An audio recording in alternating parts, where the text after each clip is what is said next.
വകുപ്പുകൾ ആർക്കൊക്കെ?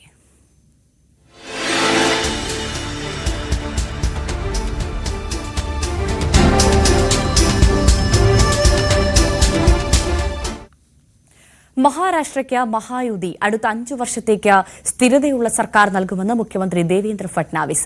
വകുപ്പ് വിഭജനം കൂട്ടായി തീരുമാനിക്കുമെന്നും സത്യപ്രതിജ്ഞയ്ക്ക് ശേഷം ദേവേന്ദ്ര ഫട്നാവിസ് വ്യക്തമാക്കി. മഹാരാഷ്ട്രയുടെ വികസനത്തിന് കേന്ദ്രത്തിൽ നിന്ന് സാധ്യമായ എല്ലാ പിന്തുണയും നൽകുമെന്നും പ്രധാനമന്ത്രി നരേന്ദ്രമോദിയും വ്യക്തമാക്കി. കഴിഞ്ഞ സർക്കാരിലെ മന്ത്രിമാരുടെ പ്രവർത്തനങ്ങൾ വിലയിരുത്തി വരികയാണെന്നും അതിന്റെ അടിസ്ഥാനത്തിൽ തുടർ തീരുമാനങ്ങളെടുക്കുമെന്നും മഹാരാഷ്ട്ര മുഖ്യമന്ത്രി ദേവേന്ദ്ര ഫട്നാവിസ് പറഞ്ഞു. മന്ത്രിസഭാ വിപുലീകരണത്തെക്കുറിച്ചും വകുപ്പ് വിഭജനത്തെ സംബന്ധിച്ചും അന്തിമ തീരുമാനങ്ങൾ മുന്നണി കൂട്ടായി എടുക്കും. 3 പാർട്ടികളും സഹകരിച്ച് മന്ത്രിസ്ഥാനങ്ങൾ ആർക്കൊക്കെ നൽകണമെന്ന കാര്യം തീരുമാനിക്കും. ചർച്ചകൾ അവസാന ഘട്ടത്തിലാണ്. पहला जो आपका सवाल है उसमें कौन सा मंत्रालय किसके पास रहेगा ये अंतिम चरण में है. उसका निर्णय तीनों मिलकर करेंगे. यूनिलैटरली उसकी घोषणा मैं नहीं कर सकता.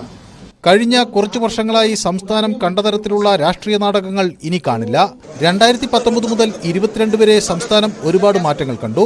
ഭാവിയിൽ സമാനമായ ഞെട്ടലുകൾ രാഷ്ട്രീയ രംഗത്തുണ്ടാകില്ല. വളരെ വേഗത്തിലുള്ള സർക്കാരാണ് ചുമതലയേറ്റിരിക്കുന്നത്.